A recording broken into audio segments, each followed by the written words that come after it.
good morning, folks, and this is another one of the Veterans programs wherein we've had the privilege of introducing and interviewing guys and gals, particularly the guys, but we're still looking for the gals, who served anywhere in any branch, and if they can and will, come and share that experience with us. The program is called the Veterans Forum. We're shooting it here in the Manchester Public Television Service studios down on Elm Street in Manchester, New Hampshire. Today is the 25th of January, 2012. Time is zipping by. The show is done in cooperation with the Library of Congress's Veterans History Project, wherein they are trying to gather the information and the histories of any and all guys and gals who served anywhere in any branch. The bottom line simply is this: you had a job to do, and you did it. If you don't tell your story, nobody else will, and that's what we're trying to do. It's a big picture puzzle, if you will. Each one of us is a piece of that puzzle. The better we can fill in that puzzle, the better history will be able to be known and shared with kids long after we're here. Okay? Today is another great day. I'll introduce Bob quickly by that one word. Have him introduce himself, and then we'll take the show from there. Again, sit back and enjoy, please. Young man, you are on. If you would, please, tell us your name and spell your last name for the record. Okay, it's Bob Liotta, and it's L-I-O-T-T-A.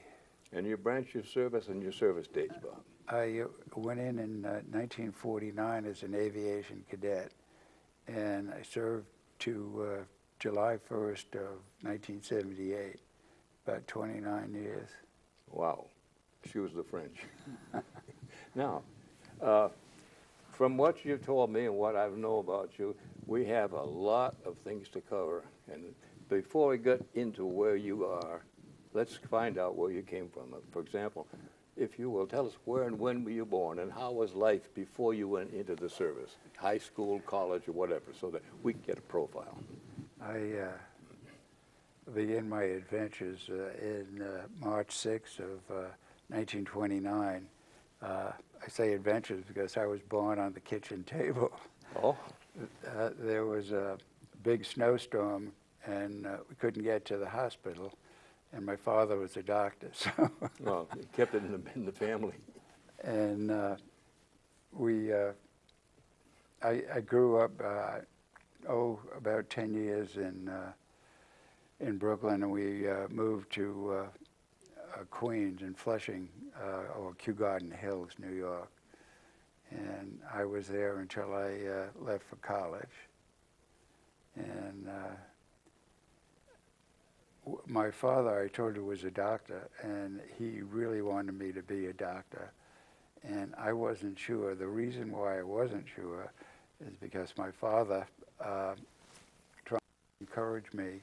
When I'd come back for the summer vacation from college, I was his driver and his assistant. He was kind of an old-fashioned doctor who made house calls. Very rare bird. About 90% of his patients were seen in their own home. And he would help me assist in minor operations.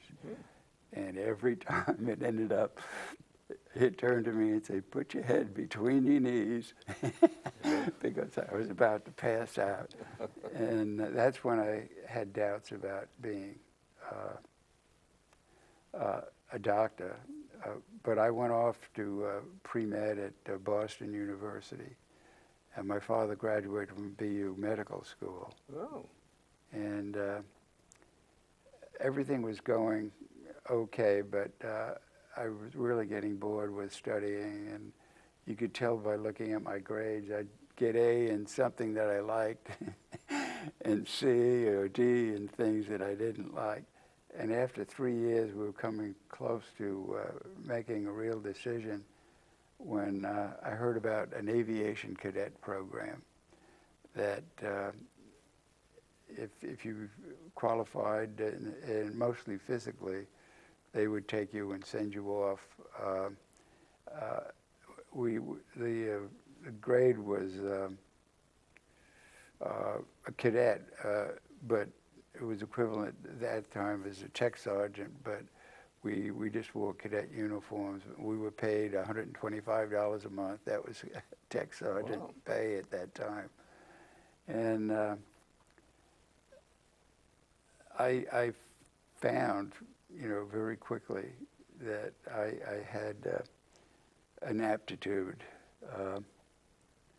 and things began to look very shaky for being a doctor. I didn't actually graduate from BU. I left in my third year. And I did get an AA degree from Boston University for the first 2 years. And I decided that this is what I wanted to be. I thought I had a great aptitude because the average time for soloing was 24 hours in the T6. This is the T6. And it was the hardest aircraft I have ever flown.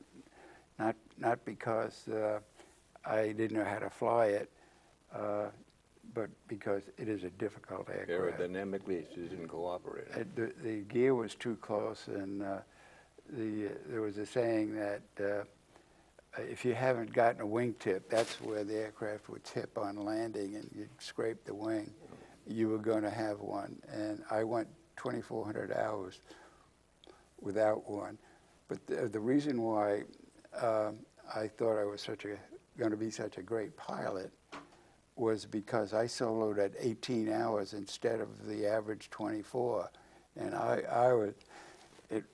it really pumped up my ego. Good. Until I found out the reason why I soloed at 18 hours is my instructor had a bet with another instructor that his student would solo first. So you were the guinea pig. So that really deflated me. I wasn't really any better than anyone else at the time, but you did it. But I made it. And the Korean War was going on at the time, and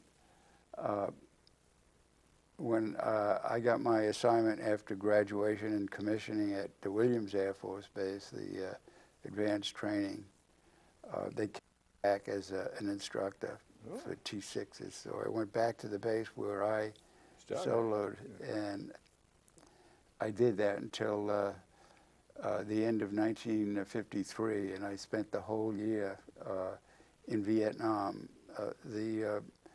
The shooting had stopped, but we still did our mission every day, which in the T6, the same aircraft that I soloed in, was a spotter, and we would find the targets and call in the fighters to finish the job. Like a pointer.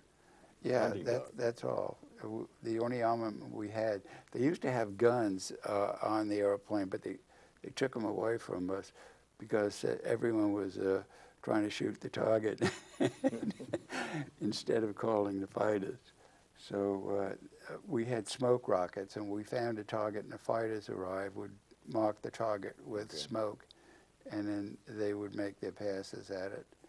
And the closest I came to really any combat or anything is one day we were stationed just south of the DMZ, and I was flying just about 5 miles south of DMZ, and I saw two aircraft coming down, a propeller-driven aircraft coming down a valley, and I was right at the end of the valley, and they were coming right at me, and I was kind of crossing them, and I didn't have any armament at all, and I didn't know what to do, so I turned in right at them, and they thought I probably had a gun, and they just turned and left. Hit the heck out of them. Huh? We think they were Yak 9s. Was that what they call Mig Alley? Mig Alley was right north. up in when they were actually fighting. We weren't supposed to be shooting at each other, although I was hit once with big gash right on the top of the cowl. And I wanted to have one combat mission, but they said no. And it was really nice. I got to get a feeling for the Korean people. I was the only one at one time. I was invited into the town to a wrestling match by the mayor. My houseboy told him that I was kind to him or something. And I went up, and it was really, really interesting in the town. And I sent a present to the mayor after that. His houseboy said he liked Ajinomoto. And I used to go over to Japan once a month. I'd fly over in a T6. And so I brought him back a pound. It's MSG. They put that on their food to enhance the flavor. One big lump, if you will. It was just powder. Oh. And it's the same stuff that you see on a lot of Chinese food. Contains no MSG No. because it gives you a headache. But it was my first introduction to a foreign country and the people. And Kind of an ambassador, really. yeah, and that tour taught me a lot of things. But that was one of the last times I flew the T6. I flew it one more time. It was actually a Christmas present by two of my sons. They bought me a flight in the T6 at Quonset Air Force Base in Rhode Island, and I got to fly it. And it was almost over 25 years later, or closer to 30 years later. And Still airworthy? I remembered every switch. I started it, taxied out, which was difficult, took off, which was very difficult because of the torque on the aircraft that it always waved down the runway, and came back and landed it. And so I hadn't forgotten a thing. Were you with the pilot? I thought. But maybe I you was were a pilot. They had the guy who owned the airplane and was selling these flights within the back seat.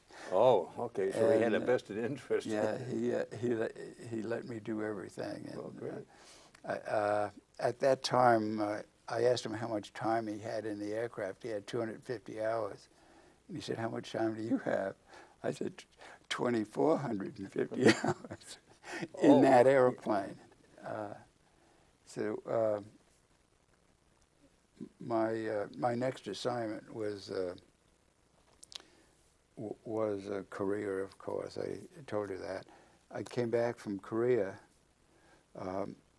and went to my first jet fighter. I checked out in the F-86.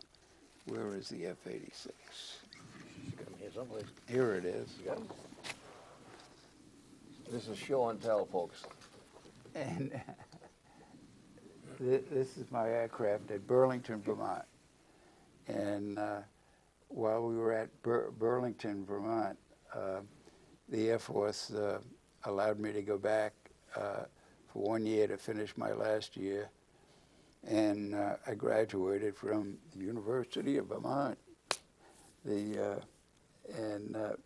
But the good part of the assignment is I had to maintain my flying time. I could just go back and fly with my squadron. Or just weekends, or weekends, and I used to pull alert. The F-86 was a fighter interceptor, and we were stationed up in the northern part of the U.S. To intercept Russian bombers in case of hostilities. But the Russian bombers used to come across just to test our defenses, and they would scramble us and would get within 100, 150 miles of them, and they would turn back. And it was just a cat and mouse game that I continued. They had the feeling they were going to try to lure you in over the... Right. I did that in the F-86, and then we transitioned to the F-102. It was my first supersonic aircraft. It was a Delta wing, and it was the first production supersonic aircraft in the U.S. inventory. It didn't last too long. I liked the aircraft. It was very easy to fly, very forgiving, and it was probably one of the safest aircraft I flew. Where were you stationed at the time you doing this? That was in Burlington with the 102 and the F-86. My squadron then, they were closing down the base. The base, it wasn't an Air Force base. There was an old cavalry base up in Winooski, about 2 miles from the flight line on a civilian base. We flew off the civilian base, and all our scrambles were controlled by the civilian tower. They would sound the klaxon, we'd jump an airplane and take off. And the only really real event, that did something except get pulled out by a Russian aeroplane. Or one time I went up, had to identify a civilian airliner in the clouds. He was 100 miles off course, and they really didn't know who he was.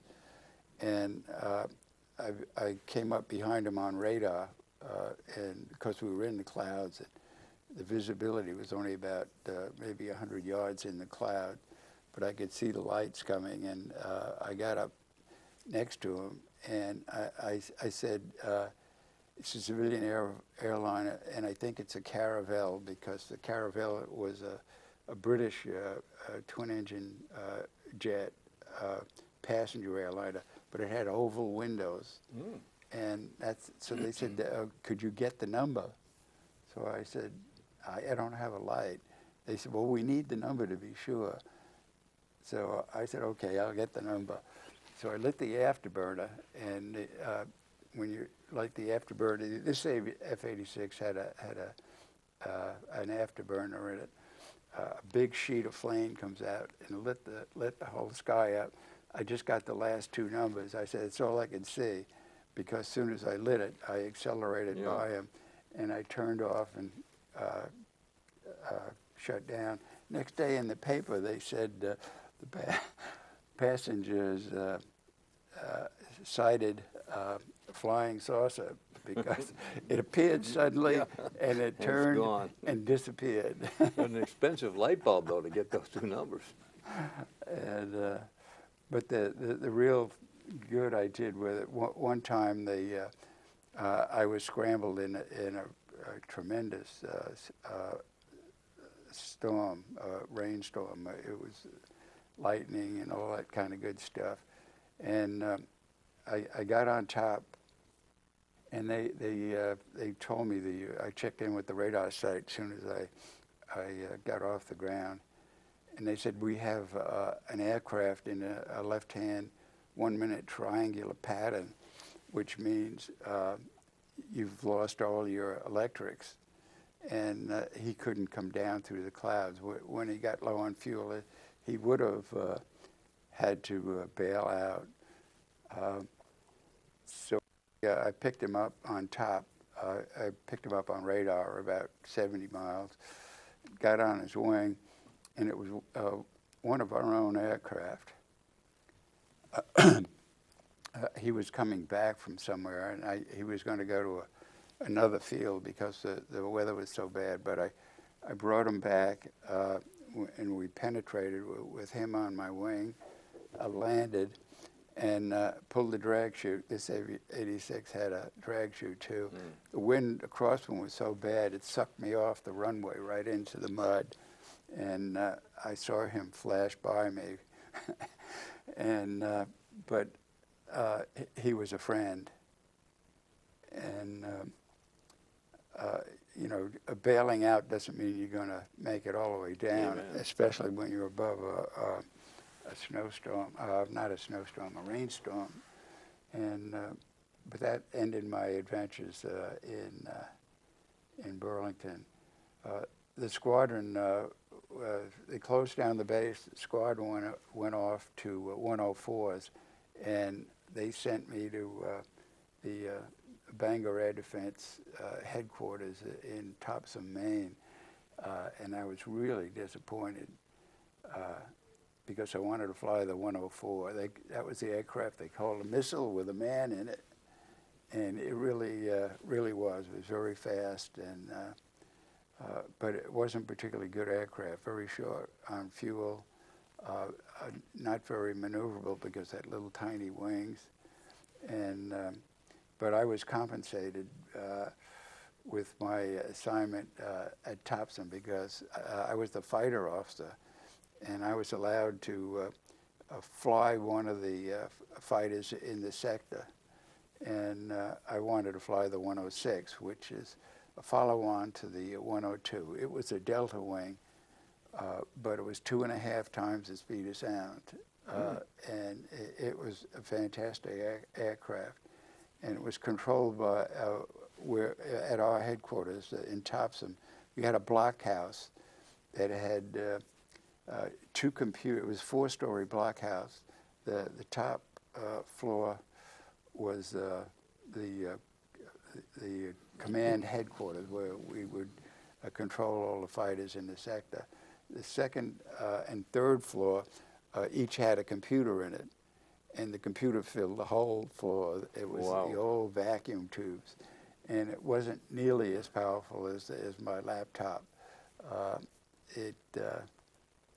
But it controlled the aircraft. You could link to the computer, and it would take you to the target while you were looking in the scope to pick up the target on your radar. And but that aircraft was up at Limestone, Maine. So I had a T-33, a little jet trainer. It was a trainer version of the F-80 that they used in the Korean War. And I would fly up there on Monday morning, take one flight in the daytime, pull alert for somebody at night, and then fly back the next day to get there in time for work on Tuesday. And I got about 100 hours doing that over a two-year period. But it was really a super aircraft. I then went to another place that I was all excited about. It was Squadron Officer School at the Air University in Montgomery, Alabama. And but when we got our assignments on the last day, I think the school was about 3 or 4 months. Everyone, there were 300 of us in this big auditorium, and they were putting the assignments up one at a time for all three, flashing them, and there was a lot of, oh damn it, but when someone saw their assignment, and when I got my assignment, there were a whole bunch of oohs and ahs. It was Jim? an exchange program to Australia. A fighter pilot was going to take my place in the U.S., and I was going to take his place in Australia. And the airplane was another super airplane that I really liked. It's coming. Oh, here it is. Here we go. This one was the Mirage 3C, and it was Mach 2 delta wing. And the reason I got that assignment, the computer picked me. I had more time in delta wings than anyone else in the Air Force. I had over 1,000 hours in delta wing aircraft. And this was the first delta wing that the Australians had. They had 2 of them when I arrived, but they kept coming in, 1 or 2 a week until we had a whole squadron complement of about 24 Mirages. And it was also a good airplane. I really liked that too. The Australians were great pilots. and my family was with me. My boys went to Australian schools. They were about 10 and 12. Wow, must have been a great adventure. Yeah, it was. There were 3 boys we had, and the schools over there were very good, and we asked them to write a resume of what they learned, because we knew the school system was much different than ours, and so I think they overdid it. Oh, They had advanced calculus, and this is grade school, you know. And so when they wanted to show the Americans that, you know, how great their school system was, rather than give them a summary of what they'd learned over there. And when they got back to the U.S., they put one boy two grades ahead, another one grade ahead. And the oldest boy, Bob, he came back from school. He said, you know, I don't know what these kids are talking about. He said, they have cars and everything else. They were, you know, about 2 or 3 years older than he was, and he wanted to go back. So we asked them to put him back, and all of the you boys. mean back in grades? You're back in grade, group, yeah. yeah. We put 2 of them back, and they really did well in school, all 3 of them. And I really had a good time in Australia. They did things differently. It was much more relaxed atmosphere. We got to go to Darwin. The squadron deployed to Darwin because I think it was Sukarno was threatening to invade Australia because they had so much unused land, and they were so crowded in their cities that he was going to come.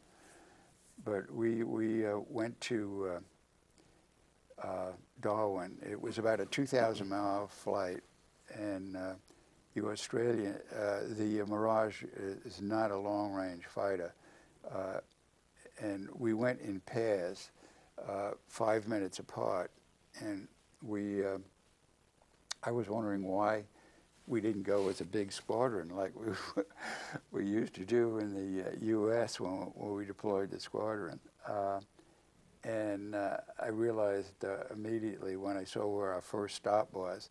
Our first stop was almost 1,000 miles out, which is at the max range of the Mirage. And they needed the 5 minutes in case one of us crashed to move the wreck off. Get the stuff out of the wreck. Oh, yippee. So we got to Darwin. The only exciting thing en route, about halfway up on the flight up, I looked over and I saw this little island, and there was a big shadow. We were flying at about 35,000 feet, and I said, "My God." I said, there's a whale down there. And my wingman, who eventually became the commander of the Australian Air Force, he said, "That's not a whale, it's a shark." Oh, great white? No, it was actually a whale shark, which is tremendously ones, big. Yeah, really big. So when we got to Darwin, I said, "Boy, you should have told me there were sharks out there. I would have planned to be over land all the way up, because it was a big gulf and I could have gone over land." Yeah. He said, "No, that was the best decision." He said, "The alligators are bigger than that." Yeah, they were crocodiles. He said, "Crocodiles are bigger than that shark." They were about 40 feet long. That warm feeling all the time. Yeah, but, and everything was relaxed. You know, I was all keyed up because I thought there was going to be some combat. And we got there, and immediately everyone went to the bar, and I started to talk to people, you know, about the flight. And then there were some other guys there, and I said, he asked me, was I an American? I said, yeah. We talked about what we were doing. And I said, what are you doing? He said, oh, I'm at the radar site. And I said, what are you doing at the bar, you know? He said, oh, well, we're all here. We shut the site down. Nobody on duty? No one on duty. And they were expecting Sukarno attack. And I said, but you know, what about the Indonesians coming? He said, oh, we have a guy in the airport up in Indonesia. He's going to call us Let it take off. if they get in the aeroplane. He's the local G2. Yeah, so that was part of the relaxed Australian attitude. And but my next assignment wasn't a very good one from Australia. Not exciting or anything else, I thought. It was as professor of aerospace study at Brown University. In Rhode Island? In Rhode Island. Ooh. And so I went up there, was the ROTC commander. And the, you know, I taught classes and everything else, but the difficult part of the assignment was right during the Vietnam War, and you know how much animosity there were on Ivy League schools, and there were a lot of demonstrations, and I came back one day to my office, and the secretary said I wouldn't go in there. I was going to go in my office, and I said, why? She said, I wouldn't go in there. So I went in there, and there were about 20 kids sitting on the floor. They were Sitting? Yeah, it was sitting in my office. So I said, hi, and I took off my blouse, and I hung it on a hook, and I sat down with them, and I said, what are we going to talk about? Defused them, huh? And we talked for about an hour, and it went very well. And they said, you know, this is great, you know. Said, would you come to the fraternity party? Oh. And I said, thank you, but I don't think it would be appropriate because I didn't want to have any drinking. My wife and I did go one time to a fraternity party, not in uniform, but all the faculty members, and I was accepted as a full professor with all the rights and privileges and also a lot of the responsibilities. It was my turn to be a proctor at a party, a fraternity party, and I never want to do that again. That was tough. But the most difficult thing and thing that it still shakes me up,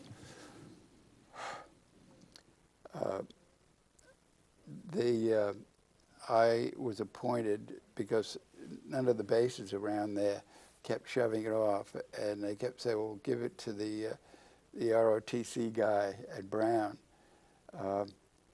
That I was a death notification officer for. That's bad news. Oh, it was really bad. And at night, every time the phone would ring, I would really jump, you know. And I did it about 9 times during my stay there. Some of the areas were really bad. One time I couldn't find an address, and I went to the police station. I said, you know, I need to find this place.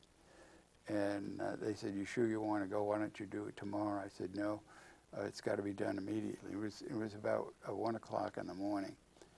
And so he followed, I followed him up, and we parked there, and he pointed to the house. And I got out of the car, and I was walking across the sidewalk, and I was going to turn. I thought he was coming with me. He was gone, bailing out? Yeah, and it was a very, very poor neighborhood. And I went in, and I told the family, and there was, you know, screaming and everything else. And the husband, you know, came to me and said, you know, we really appreciate it, but you better leave. Yeah. Because the lights were going on, and you know, the other, they were all tenements in the other buildings, And so I took his advice and left.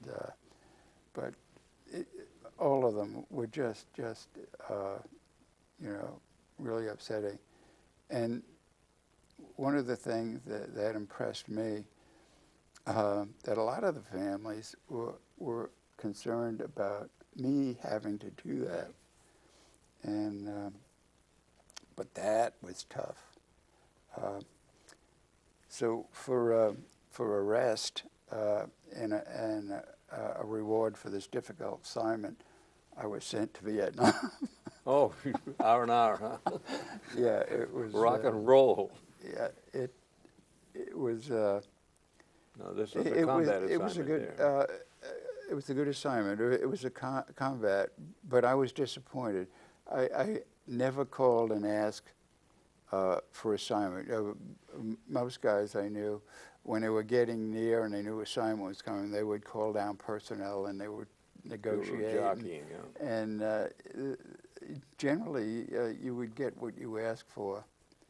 And the assignment was to an A-37. The T-37 was a primary trainer for the Air Force, and this was called the A-37, and I was really disappointed that I wasn't going to have a real fighter to fly over there. And I had to go to a checkout school in Alexandria, Louisiana, to learn how to fire it and be familiar with all the weapons and everything else. But it turned out to be an aircraft like the A-37. It had an A-37 fuselage, but it was greatly strengthened, enough to carry about 4,000 pounds of bomb on this little airplane that only weighed 4,000 pounds. They had all motor up front. And they put two F-5 engines, and F-5 was a fighter, and the engines for this little airplane were very powerful. I could take off and climb at a 45-degree angle when I wasn't carrying any armament or fuel tanks on it. And it proved to be extremely accurate, very stable. And here's a picture of it here. Good. Oops.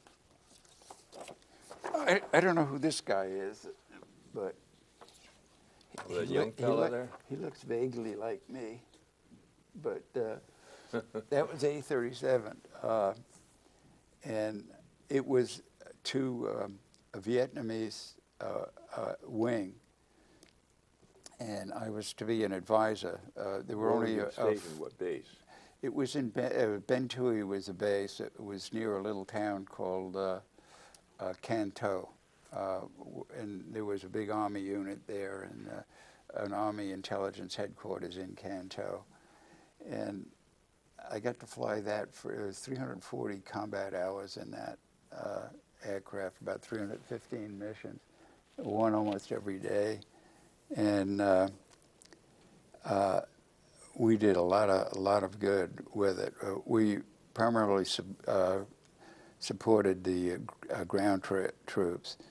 In the morning, we would usually get a pre-planned target, and en route to the target, we were usually diverted. They'd say, "There's a TIC, we need you," and a TIC was troops in contact, and so we would back up. Some of the fighting was really close. In fact, actually my very first combat mission, we were diverted, and I was with my counterpart, Colonel Trong, and we got there, and I was a little worried, not a little worried, I was very worried, because I didn't have bombs, which were very accurate. I had rockets. I had 2 pods of rockets, about 30 rockets in both pods. And we, you'd never know where the rocket was going to go. You'd fire a rocket, and it would decide to go this way. Oh. And they were only about 200 yards apart, the troops. They were all dug in. And if one of these rockets... it would be unfriendly for any flare. So I chose to go down very low. Instead of coming in at 30 degrees and releasing at 3,000 feet, I came in at, I guess it was about 500 feet at 15 degrees. And I didn't fire until I passed the troops. Your troops, okay. But they all went straight. No, good. And I'm like crop dusting. we went in lower than that. And my boss there was a full colonel. I was a lieutenant colonel at the time. I told him what I had done, and he was, very angry. And he said, "You're going to go straight to General Lon, who was the commander there, and tell him what you did." Because there was a firm rule that we don't go below 3,000 feet. They have a firm rule that you don't go below 3,000 feet. And General Lon was really short. He was just under 5 feet, and he was really a tough guy. So I went in and reported to him, standing at attention, told him what I had done. And he looked at me and said, "Young man," he said, "that rule is for us." He said, "We're going to be here for the rest of our lives, and we are cutting down the odds by not going below 3,000 feet." He said, you can go down anytime you want. Take the treetops. So I went down. I went down a few other times. One time at 50 feet. And that was the time I got hit. I blew a hole through my tail just short of the main spar. And again, I didn't know it. I heard it hit, but I said, no, that couldn't be the airplane. It's flying fine. I was really low because we were under a cloud. A thunderstorm was there, and I was just slipped in under it. And I had low-level weapons on that time, so 50 feet was okay for the weapons. And I made it back to the base, and I have a picture. I don't have it with me, but with my arm up through the hole. I think I had. No, I don't have it here. It might have been on that little piece. There was one that said combat damage. No, I guess you don't have it. I thought I had it because it was something I wanted to take a good look at. There it is. Here we go. Right here. Yeah. Oh, here it is, yeah. I mean, just a minute, folks. Hot flash. There you go. Yeah, Front and center. these are the pictures with the 102 and the T6. And this one here, that's my arm up through the hole that came in. That was the only time I was hit. The aircraft was really suitable for the kind of work we were doing because it had a very small footprint, radar footprint, and it was very difficult for them to lock on to it with their even they had shoulder-fired missiles, IR missiles, and it didn't generate that much heat.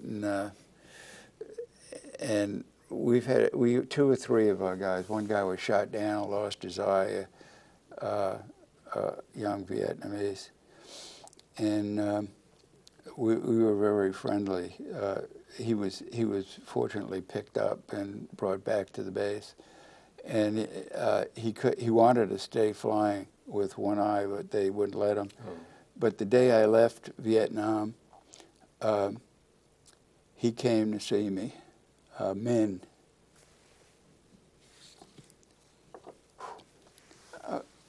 me just show you what else we did in Vietnam.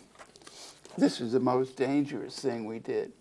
That was a Psy-War aircraft. We had a big speaker in, and we had a chute where we threw leaflets down. Propaganda stuff? Yeah, it was all propaganda stuff.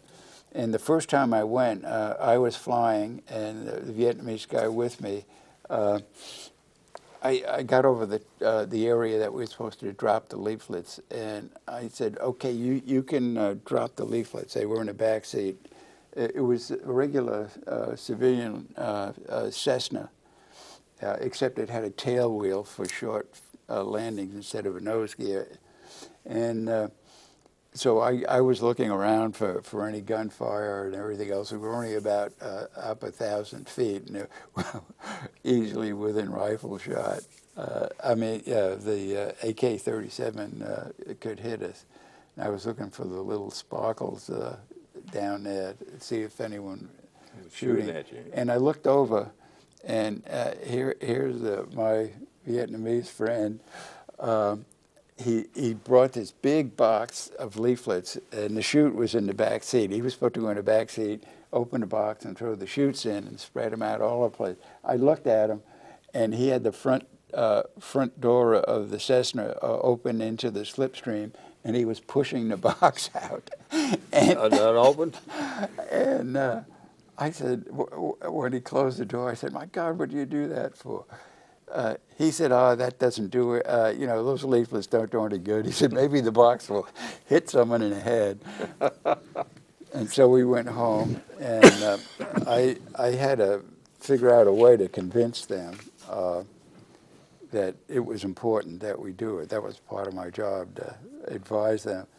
And about 2 days later, I heard they had captured some Vietnamese, and the intelligence officer, the Viet Cong, the intelligence officer asked me if I wanted to come down to the briefing because it had something to do with your leaflets. And so I got the 4 or 5, my counterpart, Colonel Trong, and 3 or 4 of the other officers, and I invited them to a lunch at a Chinese restaurant in Can Tho. The food was excellent. It was right on the edge of the Mekong in a little shaded areas. And so we got in 2 Jeeps, and we were driving down there. And I said, by the way, would you mind stopping over intelligence? They have a debriefing that I've got to hear. So they all came with me. And I thought this was going to be great because these guys had surrendered because of the leaflets. And so I wanted them to hear this. Mm-hmm. And so they interpreted us. We started over again with a debriefing of these guys. And the interpreter said, and were these leads effective? Was this the reason why you left? And they said, yes, yeah, we left because of the leaflets. And they said, why, what was in the speakers and the leaflets that caused you to leave? He said, I don't know, we don't read. He said, our job is to pick them up after you dropped them. And we got tired of that. WPA. So they surrendered because they didn't want to clean them up. So it cost me a big bucks for the lunch, but it was worth it. That was my adventure. The only other thing that was really dangerous, and I didn't know it was. By the time I went to Vietnam, I had 2 master's degrees from Brown. I had another master's degree from George Washington University, and I finished all my coursework for a PhD, but I didn't get to write the dissertation. I was off to Vietnam, but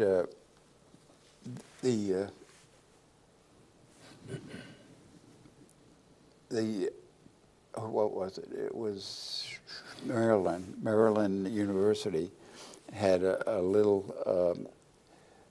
courses for the GIs at the Army base about a mile down the road. And I was asked if I would teach one of the courses. So I had permission to go out after dark, took my Jeep, and off down the road to the Army base at Canton. And one of another pilot, another lieutenant colonel who was an advisor with me, he kept saying, "Where were you going at night?" And I said, "I'm going down to teach a course for the University of Maryland." And he said, "No, you're not. You're doing something. Where are you going?" Yeah. So I said, "Okay, why don't you come with me tomorrow night?" And so we went down, and he sat through my boring hour down there.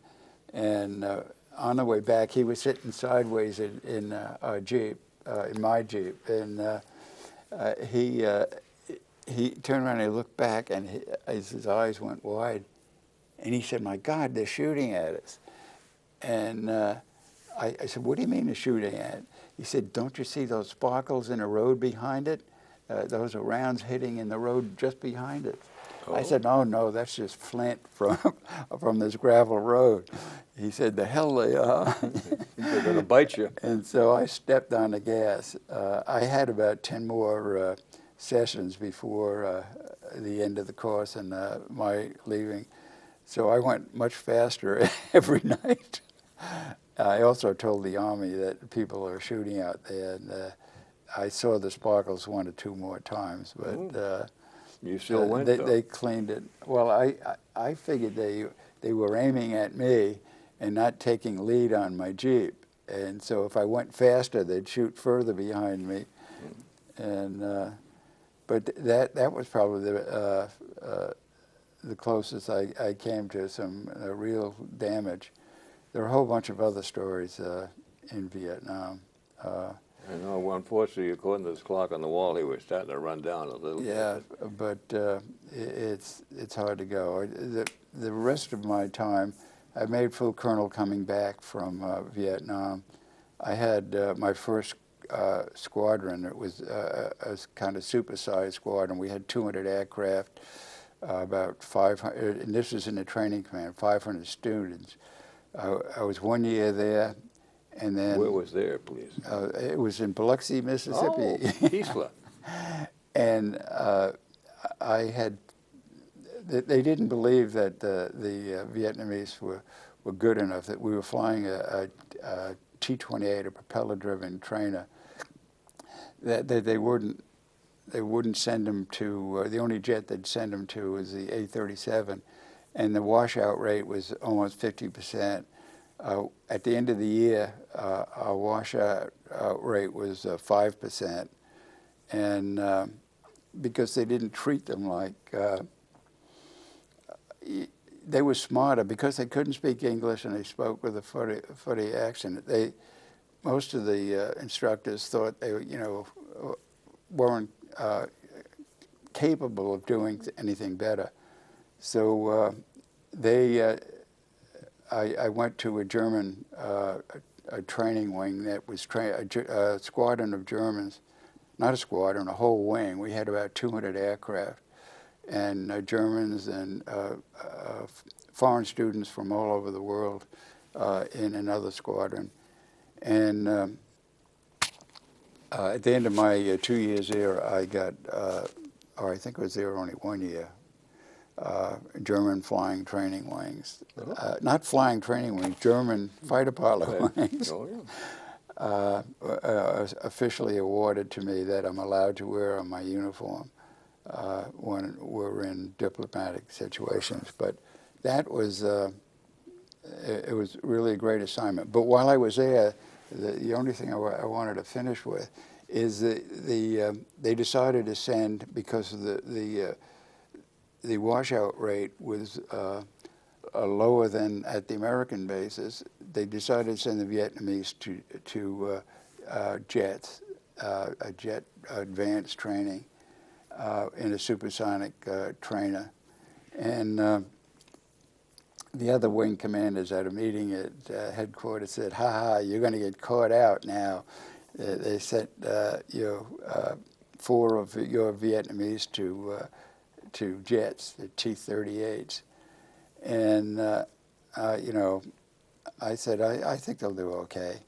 At the end of their training, all 4 were in top 10, and 1 was number 1. Top gun, huh? In the rest of my career in other foreign countries, I always remember the lessons from Vietnam when I was dealing with foreign people. I've got a whole bunch of stories about that, but knowing the people from other countries, dealings with Europeans, African countries, Far Eastern countries, and they were all the same.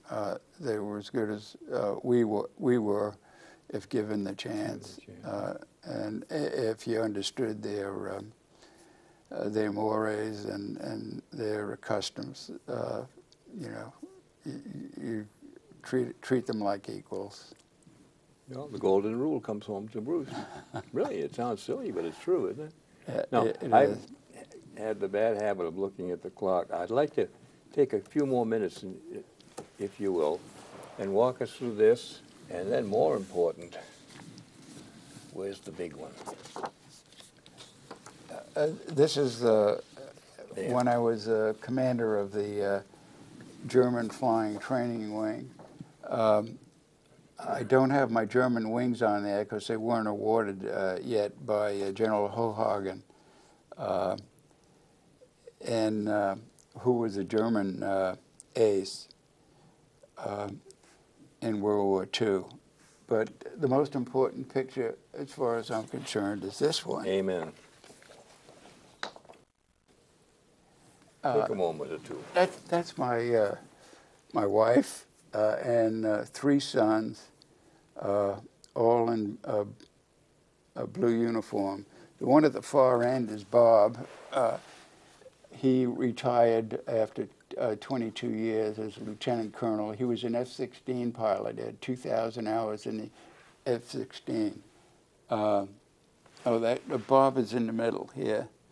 This one is Peter. He was at the time an Air Force Academy cadet, and he graduated in the top 10, and he is now a college professor.